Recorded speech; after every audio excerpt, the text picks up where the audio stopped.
Dežniki nas ščitijo pred dežjem.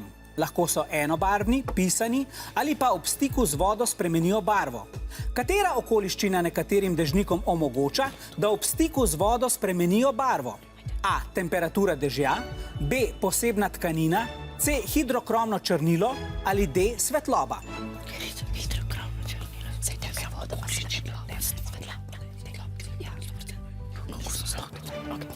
Imamo odgovor A od vijoličastih, menite, da gre za temperaturo dežja, in odgovor D od rumenih, vi pa menite, da na to vpliva svetloba. Naša vremenarka Jasna nam bo razkrila pravi odgovor. Jasna, se pa res nekaj na dež pripravlja. A imaš slučajno kakšen dežnik tudi zame? Ja, čisto slučajno ga imam pa res. Super. Hvala lepa. I'm singing in the rain, just singing in the rain. What a glorious feeling, I'm happy again.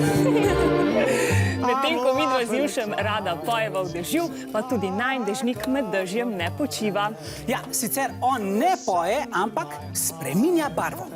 Tako je, bele rože se počasi spremenijo v barvne, takoj, ko bo malce začelo deževati, kar izvoli. Aha.